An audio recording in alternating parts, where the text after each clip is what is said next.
Hi, I'm Gary White for Channel 6 Central Kentucky Television. I'm here with Abby Van Meter at the Nelson County Extension Office. And today, we are going to make slow cooker fajitas. We are, and this is the July recipe from our calendar that we've been featuring all year.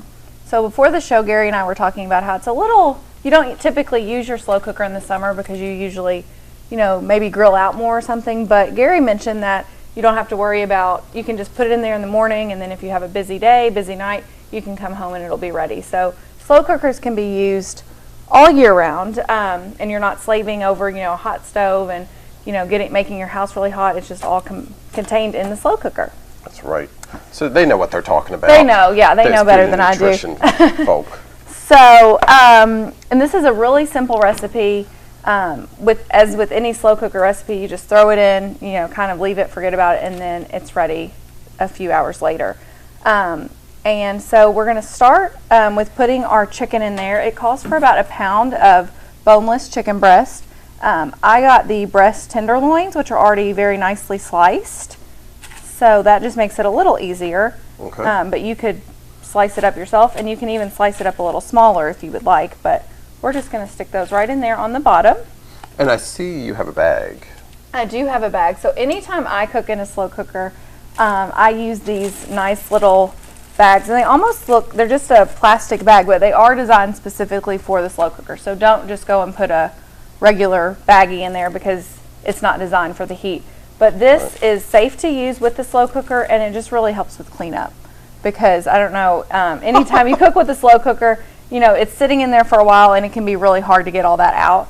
So the bag, you can just pick it up, throw it away, and then wipe it out, and cleanup is easy too. So these are very, very handy to use. But make sure you get the right ones. Because yes. With that heat, you don't know what's going on with it. So you want to make sure you get the ones that are designed for slow cookers. Okay. So we put the chicken in there, and then we're going to make up the seasoning. And, whenever you're making tacos or fajitas or anything like that, you can buy the little seasoning packets, but those are just so full of sodium. I looked at one earlier this morning, and the packet a serving of that is 20% of our recommended sodium for the day. So with this, you're putting your own spices in there. We're not adding any salt. You're still getting the flavor, but you know what you're putting in there, and you're not getting all that extra sodium. Right. So even if you didn't want to use this as a slow cooker recipe, if you just wanted to do it on the stove in a skillet, you could mix up the seasoning, and you could even mix up a lot of it and just keep it in the cabinet, and then have it for later on. It's like your own Mrs. Dash. Right, exactly. So this recipe for our fajitas, we are going to use cumin, which is typically in the Mexican fajita seasonings. We're going to use some chili powder, garlic powder, and then black pepper. So not garlic salt, huh? Not garlic salt. If you had garlic salt, it would be okay. It's just going to increase the sodium of it. Yeah. Okay. So the recipe says to use 1 to 2 teaspoons of the cumin and the chili powder. I'm going to use 2 of each just because I like flavor and I like those seasonings and spices. If you don't, then you can always cut back. Cut back or omit. Customize. Yeah, exactly. So we're just going to kind of roughly measure this, and then you're going to mix all the seasonings together in a little bowl. Okay. All right, so we have our cumin. And this is a very strong flavor. You've probably had it before. You just might not recognize it. Right, yes. Then we have our chili powder. Now, see, that's where I might cut back. I'm just not a spicy person. Yeah. But I do like Right, and you could even just do a little sprinkle of it if you, if you didn't want all that spice.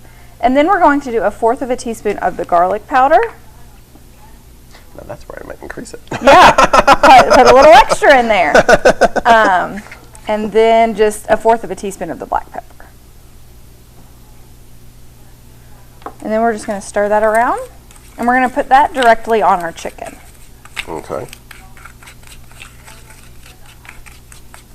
It's pretty. It is pretty, very colorful. With the red and the brown in there from the cumin and the chili. So we're going to sprinkle that over our chicken.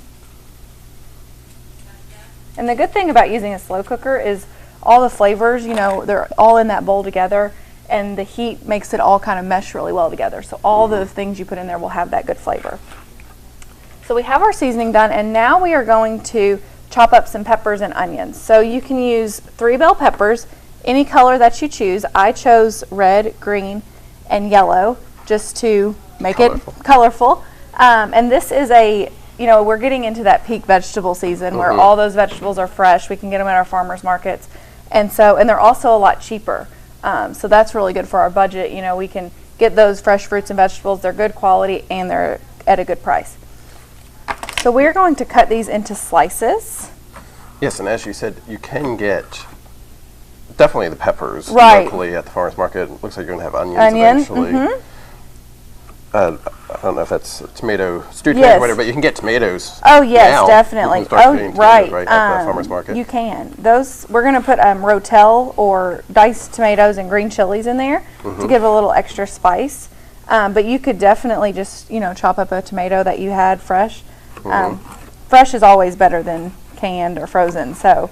And as we've mentioned, it's always good to support our farmers market people. Right, definitely. So they need some buyers out there. They need buyers, and you know where your food's coming from. You know what farmers. It's locally grown. You can build relationships with those farmers out there. Really great thing to do, to go out to your farmers markets. Absolutely. And get all your various different peppers. So you did this for the color, but the tastes are still kind of all the same. They are the same. So something a lot of people might not know is red peppers are just mature green peppers. So the red peppers are just left longer, and they actually contain more vitamin C than the green peppers, and they're going to be a little bit sweeter. If you put all red peppers, it might be a little too sweet for some people's taste. So just kind of mixing it up, I think, also gives some different flavors. Then you have like yellow and orange. What are they related to the greens? Somehow? I don't know if they're maybe a completely different variety or if it's, an in-between. I'm not sure. But they're all bell pepper. Yes, they are. So we have our peppers cut up, and we are going to put those on top of the chicken. And you could cut them up however you choose. I just kind of sliced them. And this way you're getting some vegetables in there. You are. You're getting lots of vegetables in there. High in vitamin C, low in calories. It's a lot of people call them fillers, but we think of starches as fillers. But vegetables are really good too because they fill you up and you get lots of those vitamins. Absolutely. And then we're going to cut our onion the same way, just in some slices. Now this is just a white onion? This is just, it's actually a yellow sweet onion. Yellow. So these are also, fresh. You can get them fairly cheap at the grocery or the farmer's market, I'm sure, yes.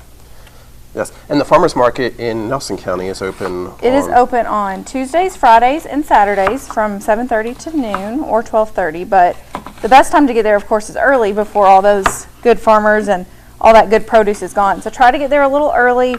Walk around, just kind of see what everybody has to offer, and then try a few different things from different farmers, because even though they might all have tomatoes, they all have different varieties, and you need to figure out which one you like the best. And that's at the Farmers Market Pavilion in downtown Bardstown. Right. Right off Flagey. It is right there, right downtown. And then in Washington and Marion counties, the farmers market, they have different hours, but contact your extension office, and they would be more than happy to let you know where. And all the pavilions are right in downtown. And right, very centrally located. Yes. So we have our peppers and our onions in there. Next, we're going to add in our diced tomatoes and green chilies, just 1 10-ounce can of that.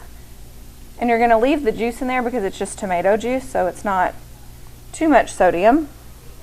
And then we're just going to leave it like that. We're going to put the top in, and you're going to cook it on high for about 4 hours, low for 4 to 6 hours.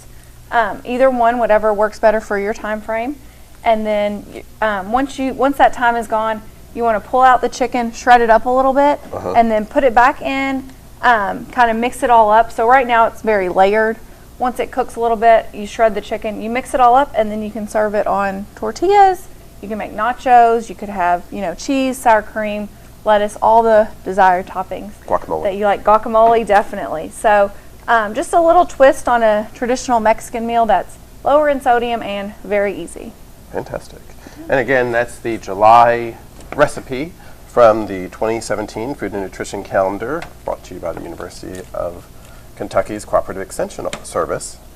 And they are available at the different extension offices. They are. Eventually, we're going to get a new one because We we're halfway are, through the year yeah. now. We're already halfway, more than halfway through, I guess. That's true. Yeah. Yes.